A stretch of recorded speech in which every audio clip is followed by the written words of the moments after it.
Are you able to face yourself? I mean, truly, really face yourself and mistakes you've made in the past. Past behavioral patterns, past personalities, past experiences where you didn't act in the best way you possibly could. Are you able to face the mistakes you've made and see yourself?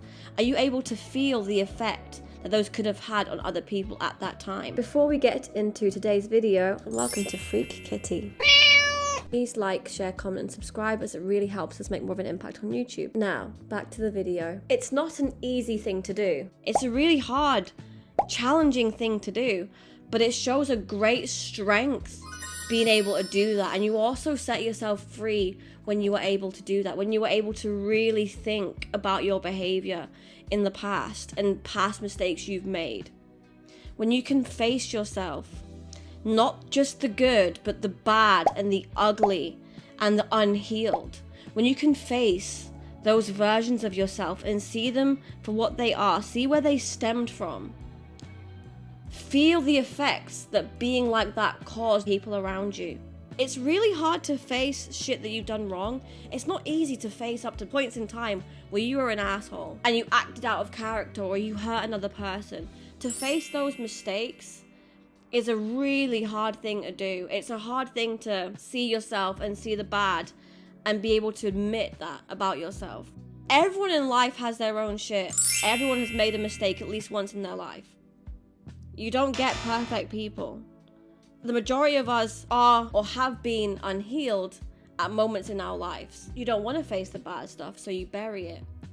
But all those things stay in your subconscious and they add up and they accumulate and go bigger and bigger and bigger, and it builds up as a resentment of self because you are not facing these mistakes or these parts of yourself. You're hiding them. So it all builds up and it distorts how you see yourself, how you treat yourself, and your self-worth, as well as how you move forward with other people around you.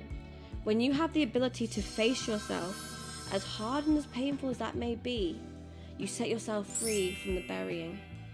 And it isn't an easy thing to do, but it is a vital thing to do when doing shadow work, especially facing past mistakes. I feel like if you've hurt another person, if you've upset somebody, to feel the way that that would have made that person feel, to really put yourself in those shoes and imagine how you'd have felt had it been the other way round. If you are able to do that, it helps grow you as a person.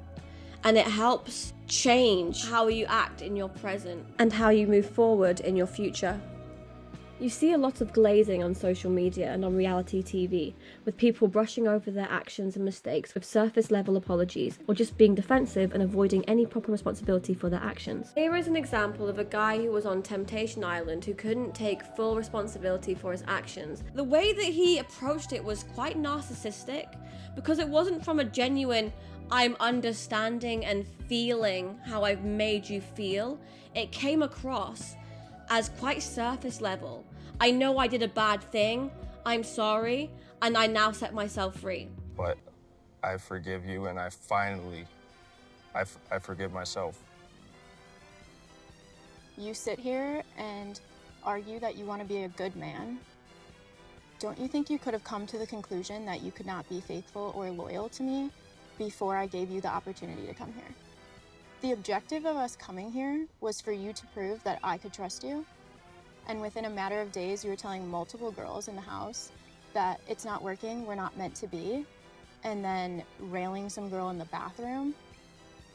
I have no idea what you're forgiving me for, because my actions were a reaction to your behavior. You're a serial cheater.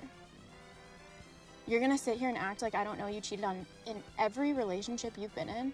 But I forgive you, and I forgive myself. I hope you find God, I hope you find peace. And I forgive you, and I finally forgive myself. And really, I'm sure if he could sit there and put himself in her position and really feel on a deep level how that hurt would have been for her, the enormity of that pain and that embarrassment would have been for her, I'm sure his apology would have come across as more sincere. It's easier to gloss over or simply blame another person so they never really take accountability or can accept accountability. So many people struggle with saying I'm sorry. It's easy to hide. It's harder to accept. For some people, it's easier to place the blame than it is to take responsibility. Not everyone's an empath, but most people are able to be empathetic or at least compassionate towards another person and able to put themselves in their shoes and see how that could have affected them from their standpoint. And I think that plays a big part in truly being able to face yourself. And being able to do this will change you drastically as a person and enhance you in being the best version of yourself. By not glazing, but by facing. By not avoiding, but feeling. And especially not by burying.